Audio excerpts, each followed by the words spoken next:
नमस्कार मैत्रिणींनो, श्री स्वामी समर्थ. मी Swati's baking world मध्ये तुमचं मनपूर्वक स्वागत आहे. तर आज आपण बघणार आहे परफेक्ट मेजरमेंट नुसार असे डोनट. मी यात चॉकलेट कोटिंग पण दाखवलेली आहे आणि शुगर कोटिंगचे पण बनवलेले आहे आपण. चला तर मग रेसिपीला सुरुवात करूया.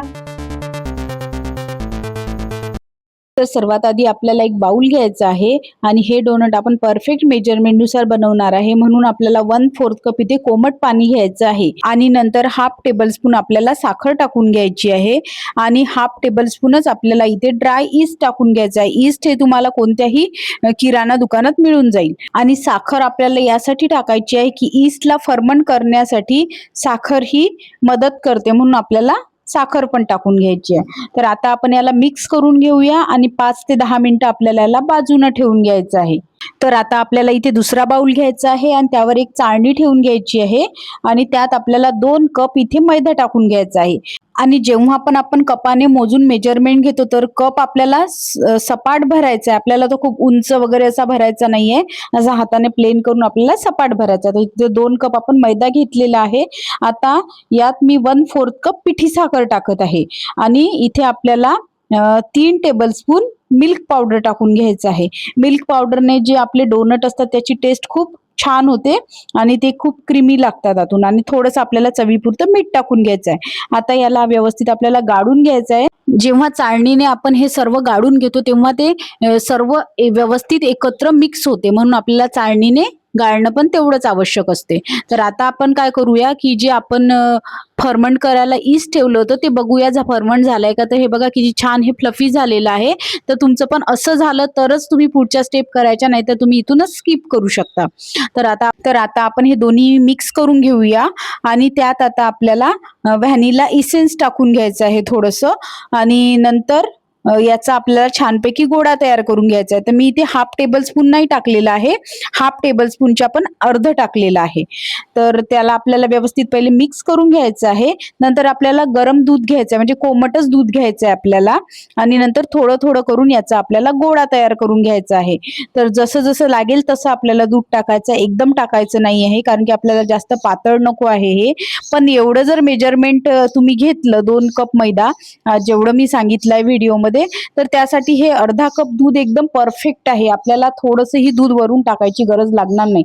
तर हे बघा आता मी थोडंसं हे मिक्स करून घेतलेलं आहे आणि आता मी हातानेच त्याला छान मळून घेणार आहे. तर अजून आपलं थोडं दूध इथे बाकी आहे, तर ते पण आपण इथे लागलं तसं टाकून घेऊया.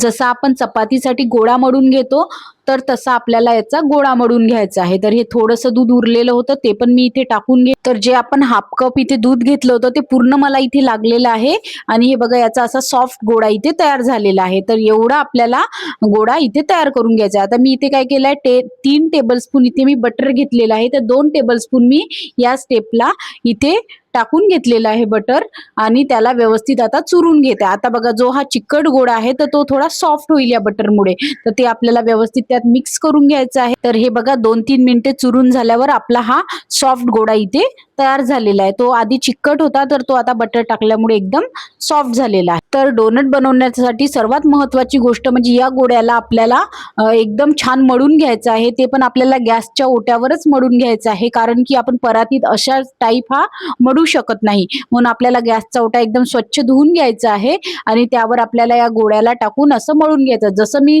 इथे स्ट्रेच करत आहे अशा प्रकारे तुम्हाला तो गोळा मळून घ्यायचा आहे. तर आधी तो थोडा चिटकेल आणि आता आपण जे 1 टेबलस्पून बटर इथे वाचवून ठेवलं होतं ते आपल्याला यात ऍड करायचं आहे आणि नंतर आपल्याला असं छान मळून घ्यायचं आहे. आणि ही स्टेप का महत्वाची आहे, कारण की जेव्हा आपण हा गोळा मळू असा स्ट्रेच करून तेव्हा यात ग्लुटेन निर्माण होते आणि त्यामुळे आपले जे डोनट आहे ते एकदम सॉफ्ट बनतात. म्हणून आपल्याला ही स्टेप डोनट बनवताना खूप महत्वाची आहे. तर याला आपल्याला 10 मिनिटे तरी असं मळून घ्यायचं छानपैकी.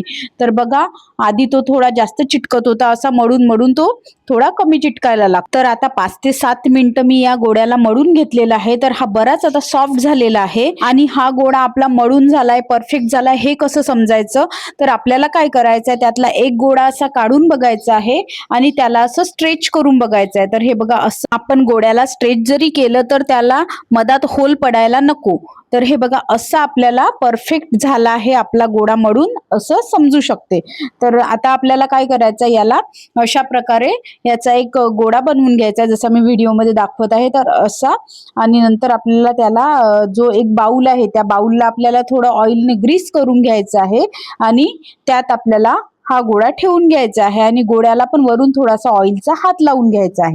आणि नंतर क्लीन रॅप पेपरने कव्हर करून त्याला एखाद्या गरम जागेत ठेवायचा किंवा तुमच्याकडे असं स्वच्छ कापड असेल तर त्याने झाकून तुम्हाला तो गरम जागेत ठेवायचा. तर मी हा ओव्हनमध्ये ठेवलेला होता. ओव्हन हा माझा बंद होता आणि त्यात मी त्याला 1 तासासाठी ठेवलं होतं. तर हे बघा 1 तास मी याला बाजूनं ठेवलेलं होतं. तर हा बघा किती फ्लफी इथे झालेला आहे. तर आता आपण यावरचं प्लास्टिक काढून घेऊया आणि बघूया की हा किती सॉफ्ट झालेला. तर हे बघा किती हा एअरी झालेला आहे. तर असा आपल्याला गोळा इथे सॉफ्ट झालेला आपला हवा आहे. तर आता आपण याला काढून घेऊया आणि त्याचे छान डोनट बनवूया. तर आपल्याला काय करायचं, थोडासा मैदा डस्ट करायचा आहे. तर त्यावर आपल्याला याला छान लाटून घ्यायचं आहे लाटण्याने. तर याला आपल्याला जास्त पातळ लाटायचं नाही आहे, कारण की डोनट हे थोडे जाडच ठेवायचे आपल्याला. आधी आपण हे जेवढे ठेवणार त्याच्या दुप्पट आपले डोनट इथे फुगून तयार होणार, म्हणून आपल्याला इथे जाडच चपाती इथे तयार. मी काय केलं, पूर्ण गोळा घेतलेला आहे आणि त्याचा पूर्ण एक मोठा मी इथे राऊंड लाटून घेणार आहे. आणि हे बघा आपल्याला अशा प्रकारे, म्हणजे आपल्याला तो चिटकू नये म्हणून त्याला उलटून दुसऱ्या साईडने असं लाटून घ्यायचं. तुम्ही जर एकाच साईडने लाटलं तर तो खाली चिटकू शकतो, म्हणून आपल्याला असा तो लाटून घ्यायचा आहे. तर हे बघा एवढी जाड चपाती आपल्याला याची बनवून घ्यायची आहे. तर आता आपल्याकडे डोनट कटर असेल तर आपण डोनट कटरने कापू शकतो. जर डोनट कटर नसेल तर मी काय केलं, एक ग्लास घेतलेला आहे. तुम्ही काहीही घेऊ शकता, वाटी वगैरे. मी असा एक ग्लास घेतलेला आहे आणि त्याने मी इथे असं कट करून घेत आहे. तर आपल्याला ग्लासला ठेवायचं आणि त्याला थोडं हलवून घ्यायचं, म्हणजे जेणेकरून आपला जो डोनट आहे एकदम असा मोकळा होईल. तर असे मी सर्व डोनट इथे तयार करून घेत आहे. आणि नंतर आपल्याला यामध्ये आतमध्ये होल पाडून घ्यायचं आहे. तर आपल्याला काय करायचं आहे, एखादं छोटं काही पण घ्यायचं आहे. झाकण वगैरे पण घेतलं तर चालते, तुम्ही कशाचं. तर मी इथे एक नोझल घेतलेलं आहे आणि त्याने मी मधात याला होल करून घेत आहे. तर हे बघा आता आपले इथे परफेक्ट असे डोनट तयार झालेले आहे. आणि आता बाकीचा जो गोळा उरलेला आहे त्याचे पण मी अशा प्रकारेच डोनट करून घेणार आहे. तर मी बाकी पण सर्व याचे डोनट करून घेतलेले आहे. तर हे बघा एवढे डोनट माझे इथे तयार झालेले आहेत. मी काय केलं, एक ट्रे घेतलेला आहे, त्यात बटर पेपर टाकून घेतलेला आहे आणि त्याच्यावर मैदा डस्ट केलेला आहे. आणि दूर दूर थोडे डोनट आपल्याला ठेवायचे आहे, कारण की ते याच्यात डबल होतील तर ते एकमेकाला चिटकू नये, म्हणून आपल्याला ते थोडे दूर दूर असे अंतरावर ठेवायचे आहे. आणि आता आपल्याला यावर पण एक कापड ठेवून याला 40 ते 45 मिनिट असंच फुलायला ठेवून द्यायचं आहे. तर याला पण आपल्याला थोडं गरम जागेतच ठेवायचं आहे, म्हणजे ते लवकर फुलतील. तर 40 ते 45 मिनिटे झाल्यावर आपल्याला ते आता डोनट तळून घ्यायचे आहे. तर हे बघा इथे छान फ्लफी ते फुललेले आहेत.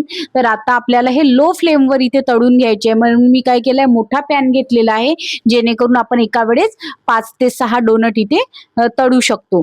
तर आपल्याला त्याला एकदा पूर्ण गोल्डन होईपर्यंत तळायचं आहे. तर त्याला आपल्याला मध्ये पलटून घ्यायचं नाही आहे, मग ते ऑइली होतील. तर म्हणून आपल्याला एका साईडने पूर्ण गोल्डन ब्राऊन झाले ते की नंतरच आपल्याला त्याला असं परतवून घ्यायचं आहे. आणि लो फ्लेमवरच आपल्याला ते डोनट तळून घ्यायचे, कारण की आपण जर हाय फ्लेमवर केले तर ते काय होतील, वरून पूर्ण ब्राऊन होतील आणि आतमधून ते कच्चे राहतील. म्हणून आपल्याला ते लो फ्लेमवर व्यवस्थित तळून घ्यायचे आहे. तर हे बघा अशा प्रकारे आपल्याला ते एक साईडने पूर्ण गोल्डन झाले की आपल्याला त्याला पलटवून घ्यायचं आणि दुसऱ्या साईडने पण व्यवस्थित गोल्डन ब्राऊन कलर आला की मग आपल्याला त्याला काढून घ्यायचं आहे. तर हे बघा आपले इथे छानपैकी डोनट इथे तयार झालेले आहे. तर आता आपण पुन्हा बाकीचे पण डोनट जे आहे ते अशाच प्रकारे तळून घेऊया. तर बाकीचे पण मी डोनट इथे तळून घेतलेले आहे. तर एक साईडने झालेले आहे, तर दुसऱ्या साईडने आपण पलटवण्यासाठी टूथपिकचा पण वापर इथे असा करू शकतो. तर हे बघा, आणि हे पण मी छान तळून घेतलेले आहे आणि किती फ्लफी ते झालेले आहे. आणि दुसऱ्या साईडने पण गोल्डन ब्राऊन कलर आल्यावर मी त्याला काढून घेतलेला आहे. तर अशा प्रकारे आपले सर्व डोनट इथे तळून झालेले आहे. तर आता आपण या डोनटला चॉकलेटची कोटिंग देणार आहे, म्हणून मी इथे मिल्क चॉकलेट पण इथे डबल बॉइलिंग मेथडने मेल्ट करून घेतलेली आहे आणि मिल्क कंपाऊंड पण मी इथे मेल्ट करून घेतलेली आहे. तर आता आपण या सर्व डोनटला व्यवस्थित मस्त त्यात डीप करून त्याला सजवून घेऊया. तर आता आपल्याला काय करायचं, असं डोनट घ्यायचं आहे आणि त्याला असं पकडून जे आपलं मिल्क चॉकलेट आहे त्यात असं बुडवून करून त्याला काढून घ्यायचं आहे आणि हे बघा त्याला चॉकलेटने छानपैकी कोट करून घ्यायचं आहे आणि असे वेगवेगळ्या प्रकारे आपण डोनटला कोट करून घेऊया आणि ते खूप सुंदर दिसतात आणि मुलांना तर हे बघूनच खूप आवडतात. तर काही डोनट मी इथे मिल्क कंपाऊंड मध्ये तुम्हाला कोट करून दाखवणार आहे, काही डोनट मी इथे व्हाईट कंपाऊंड मध्ये कोट करून दाखवणार आहे आणि तसेच मी डार्क कंपाऊंड पण इथे थोडं मेल्ट करून घेतलेलं आहे आणि त्यात पण आपल्याला हे डोनट कोट करून घ्यायचे आहे. तर आपण वेगवेगळ्या प्रकारे इथे डेकोरेट करणार आहे डोनटला आणि अशाच प्रकारे मी माझ्या चॅनलवर वेगवेगळ्या रेसिपी दाखवत असते आणि तुम्ही जर चॅनलवर नवीन असाल तर प्लीज सबस्क्राईब करा आणि माझे व्हिडिओ नक्की बघा आणि ही डोनटची रेसिपी तर तुम्ही नक्कीच ट्राय करून बघा, कारण की ही मी परफेक्ट मेजरमेंट नुसार स्टेप बाय स्टेप सांगितलेली आहे. तुम्हाला ही पहिल्या प्रयत्नातच नक्की जमेल आणि रेसिपी बद्दल तुम्हाला जर काही प्रश्न असतील तर ते तुम्ही मला कमेंट्स मध्ये विचारू शकता. मी तुम्हाला नक्की त्याचे आन्सर देण्याचा प्रयत्न करेन. तर हे बघा आता आपले इथे तीनही चॉकलेट मध्ये इथे जे डोनट आहे ते डीप करून झालेले आहे. तर आता आपण शुगर कोटेड डोनट कसे बनवायचे ते बघूया. तर आपल्याला काय करायचं, पिठी साखर घ्यायची एका बाउल मध्ये आणि डोनटला अशा प्रकारे सर्व साइडने शुगरने कोट करून घ्यायचं आहे. तर हे बघा आपले शुगर कोटेड डोनट पण इथे तयार झालेले आहे. तर आता आपण डोनटला अजून अट्रॅक्टिव्ह बनवण्यासाठी मी काय केलं आहे, एका पायपिंग बॅग मध्ये व्हाईट चॉकलेट भरलेलं आहे आणि त्याने जे आपलं ब्लॅक कंपाऊंड आणि मिल्क कंपाऊंड आहे त्यावर अशी छान डिझाईन करून घेत आहे. तुम्ही तुमच्या मनाने कशीही डिझाईन करू शकता. तर याने काय होतं, जे डोनट आहे ते आपले अजून छान दिसायला लागतात. हे बघा किती सुंदर ते दिसायला लागलेले आहेत. जेवढे ते वरून सुंदर दिसायला लागलेले आहे तेवढेच ते आतून पण खूप छान झालेले आहे, सॉफ्ट. नंतर मी तुम्हाला तोडून वगैरे पण दाखवणार आहे. तर अशा प्रकारे आपल्याला सर्व डोनट हे डेकोरेट करून घ्यायचे आहे. आता सर्व यावर डिझाईन काढून झालेली आहे. तर मी काय केलं आहे, इथे कलरफुल स्प्रिंकल्स घेतलेले आहे आणि ते मी या डोनटवर असे टाकून घेणार आहे. तर हे बघा किती सुंदर याने स्प्रिंकल्सने या डोनटला लुक आलेला आहे. तर अशाच वेगवेगळ्या स्प्रिंकल्सने आपण डोनटला डेकोरेट करून घेऊ शकतो. तर मी इथे चॉकलेट स्प्रिंकल्सने पण काही डोनट्सला डेकोरेट करून घेतलेलं आहे. तुम्ही तुमच्या मनाने तुम्हाला जसे आवडेल तसे तुम्ही डेकोरेट करून घेऊ शकता. तर आता जे व्हाईट चॉकलेटने मी कोटिंग केलेले डोनट होते त्यावर मी ब्लॅक कंपाऊंडने थोडी डिझाईन काढून घेत आहे आणि त्यावर आता मी चॉकलेटचे चोको चिप्स टाकून घेणार आहे. तर हे बघा वेगवेगळ्या प्रकारे आपण इथे डेकोरेट करून झालेले आहे आपले डोनट. तर हे बघा किती सुंदर याचा लुक आलेला आहे.